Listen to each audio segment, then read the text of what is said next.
Welcome back to Passive Cash Flow with our home decor and family care series. In today's video, I'll be sharing with you a rather exciting topic: tips to become an exceptional homemaker. Daily life can be filled with pressure and busyness, but with these suggestions, we can create a warm and efficiently organized living space without investing too much time and effort. Let's embark on this journey together to create a home that's truly worth living in and cherishing. These tips are ones I've learned and accumulated over the years, and I hope you find them valuable. Let's dive in and get started together. Don't worry about all the tasks you have to do. Just focus on one thing at a time.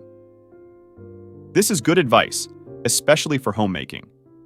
Sometimes we feel overwhelmed by a long to-do list, and we end up doing less because we're too busy worrying about what's next.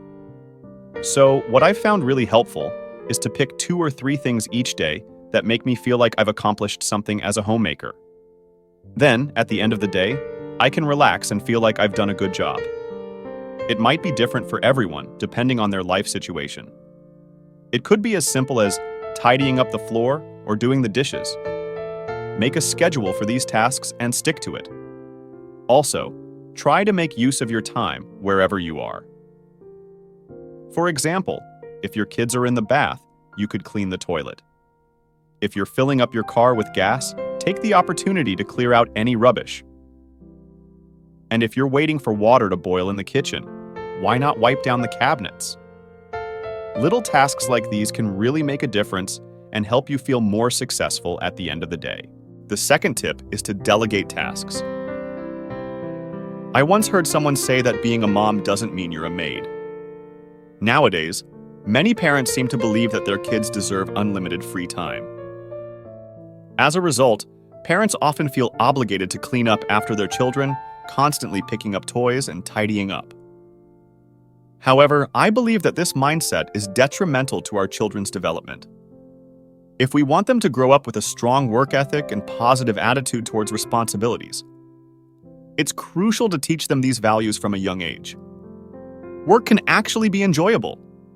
I personally love working alongside my kids, and I believe it's important for them to understand that if they create a mess, they need to take responsibility and clean it up themselves. This teaches them the principle of cause and effect, that you must deal with the consequences of your actions. This doesn't mean playtime is bad. In fact, it's wonderful to see children engage their imaginations. However, it's also important for them to learn to clean up after themselves. Once you establish a routine, delegating tasks becomes much easier and benefits the entire family, as well as preparing children for their future responsibilities. The third tip is to dress for success. I know I've probably mentioned this many times before, but I feel strongly about it. It seems like it's often overlooked in our society. Mom culture in particular is often associated with casual attire like yoga pants, oversized t-shirts, and messy hair buns. I'm passionate about changing that perception and encouraging moms and homemakers to dress appropriately for their roles once again. Research indicates that your clothing choices matter. They not only influence how others perceive you, but also impact your own mental and physical performance. We also need to consider how our appearance affects our spouses and children. If we dress casually at home, but then dress up for others, how does that make them feel? It could suggest that they're not worthy of our effort or fail to convey the value we place on our roles. When I say looking nice, I don't necessarily mean wearing formal attire like gowns and heels. It's more about consciously presenting yourself in a way that reflects your respect for the situation, rather than focusing solely on what you wear. Tip number 4 is managing family finances is an essential part of ensuring stable and sustainable family life. However, for homemakers, this often requires caution and effective financial management skills. To manage family finances effectively, the first step is to create a monthly budget plan. Identify fixed expenses such as rent, electricity, water, and other costs to understand the basic monthly expenditure. Then, establish long-term saving and investment goals for the family. It's important to be cautious when spending and always maintain discretion in daily shopping. Look for ways to save money, such as using discount codes or purchasing items during promotional events. Additionally, carefully consider purchases of unnecessary items and always keep the family's savings goals in mind. Tip number 5. Keeping your home clean and organized is vital for creating a healthy and comfortable living environment for your family. As the homemaker, it's your responsibility to ensure that cleanliness and tidiness are prioritized. Setting aside time each day to tidy up and maintain order is crucial.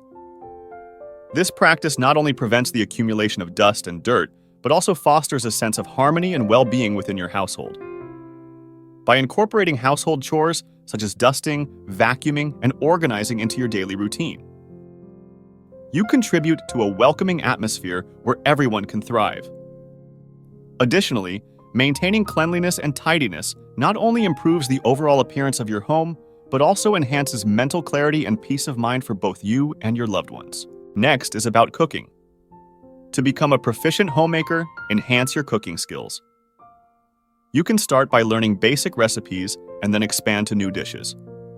Don't hesitate to experiment with different ingredients and cooking techniques. Additionally, meal planning is crucial. Create a list of meals you want to prepare for the week and purchase the necessary ingredients beforehand. Planning ahead will help you save time and energy when preparing daily meals. Lastly, enjoy the cooking process. Don't see cooking as a daunting task, but rather as an opportunity to be creative and show love to your family. Enjoy each meal you prepare and share the joy of delicious dishes with your loved ones. Tip number 7 is something I wish I'd known before tying the knot. Have a few go-to meals that are quick, easy, and loved by your family. These meals should ideally take 30 minutes or less to prepare, and you should typically have the ingredients on hand. Having these recipes ready to go is a lifesaver on busy nights when plans change last minute or when you've lost track of time.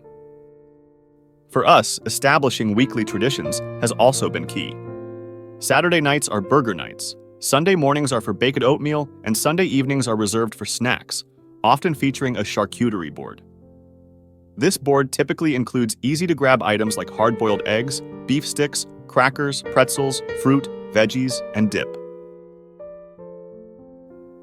Despite the repetition, these meals and traditions are eagerly anticipated by everyone in the family each week. Number 8 is a very relative one, and it is to stop comparing and instead figure out what brings you joy, what works well for your home, what systems you thrive on. This is specific to everyone. I know I have heard so many people who say that one load of laundry a day is everything. It just changed their lives and is the way to go. I have tried that numerous times, but to me, it feels like a constant burden. I'm always having to think of laundry. So, I've decided it's fine. It's amazing if it works well for some people. It does not serve me well, so I'm sticking with my twice-a-week laundry routine, and that works really well for our family. Your home, your systems, don't have to look like everybody else's. The fact of the matter is, we're all learning, we're all growing, so don't mimic someone else just because you feel the pressure or because it worked well for them. Some things might work so well for you and would be complete fail in their home, and vice versa. Their home will be the most beautiful when it looks not like a Pinterest article, but rather when it's an expression of you and your passions, your family's goals and dreams and interests. I truly believe that that is when it will be the most beautiful. An important tip for a woman to build a nurturing home is to understand the value of creating a warm and peaceful environment for her family. This involves not only establishing a comfortable physical space, but also nurturing the emotions and spirits of each family member. A smart woman will know how to cultivate a tranquil and happy atmosphere by using positive words, care, and support, by listening and respecting the opinions of each family member. Additionally, she will possess the ability to resolve conflicts peacefully and constructively, helping the family address issues effectively and harmoniously. In doing so, she not only fosters strong bonds among family members, but also creates a space where everyone feels safe and loved.